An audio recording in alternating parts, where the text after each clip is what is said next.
This presentation looks at the roles of the team behind developing and supporting the journal and introduces different sections of the journal which will be covered in more detail in later videos.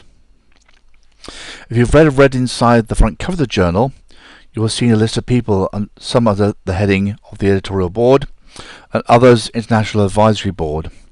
The board comprises experienced professional members from the areas of clinical photography, video, graphic art, illustration and education. Making up the editorial board, who meets as a committee, are the overall editor, a copy editor, and the assisting editors working within the three specific sections of the journal. The current editor is Carly Dakin, who took over the role in 2007-2008. The role involves setting up and maintaining an editorial board which demonstrates strong skills in the area of visual communication in medicine. The editor must also solicit and acquire suitable papers and ensure that papers are processed in a timely manner, allowing time for proofreading, revision, refereeing and ultimately publication. Other responsibilities associated with the editorship are implementing and applying the editorial policies as identified in the journal's defined aims, scope and objectives. This will be covered in a later video. Corresponding with authors in regard to receipt, acceptance, revision, improvement or rejection of submitted papers. Corresponding with the journal's publishers, transferring papers of typesetting, and relaying any other matters regarding the journal's production. Coordinating the editorial board meetings and reporting to IMI Council on journal activities throughout the year, and coordinating the annual awards associated with the journal. As the journal's copy editor, Gary reads every submission carefully to ensure that spelling, grammar and punctuation are the standard required for professional international publication. While wishing to retain in large part the content and flavour of the author's submitted text, invariably there are improvements to be made in order to maintain a high standard of presentation. For example, phrases such as "to be honest" or "let's face it", the "let's" usually written minus the apostrophe are simply not appropriate in a journal such as this one. Proofreading also involves ensuring consistency and accuracy. Are names always spelled the same if used more than once in an article? Do the figure numbers given in the text match with the ones allocated to the figures themselves? Are the descriptions and explanations in the article clear, or might they be ambiguous?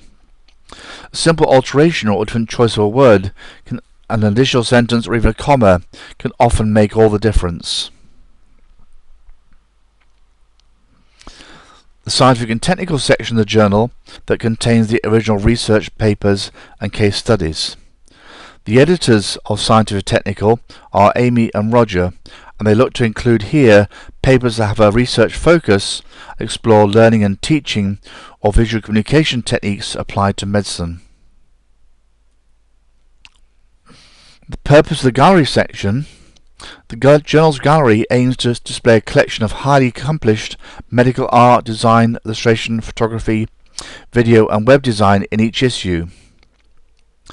Gallery submissions can be considered unusual or groundbreaking, can be competition entries such as submissions for the IMI and BMA awards, or projects that you feel are worthy of discussion among your fellow professionals. The gallery itself is looked after by Andrea Thompson.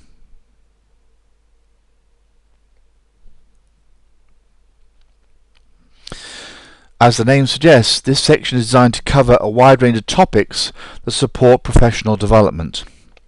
Editorial lead in this section, David Bryson, regularly publishes CPD exercises for readers to complete and add to their CPD record. We also look to publish new technology, books, e-learning and mobile application reviews. It also covers practical guides to the application of new equipment and software and new professional standards. The International Advisory Board are made up of a number of experienced and well-regarded members of the visual communications profession from around the globe. The role of the board is to promote the journal, generating interest and submissions through networking events and meetings. They offer advice to the editor and the editorial board, many coming from holding previous editorships of the journal itself. Some members of the board also get involved in judging of the journal's annual awards.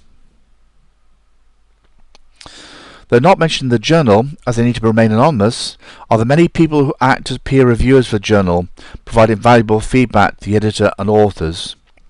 Without their time and effort, it won't be possible to have, as we have, a peer-reviewed journal. And of course, lastly, we wouldn't be here without you, our authors, and hopefully you'll join us and write for the journal in the future.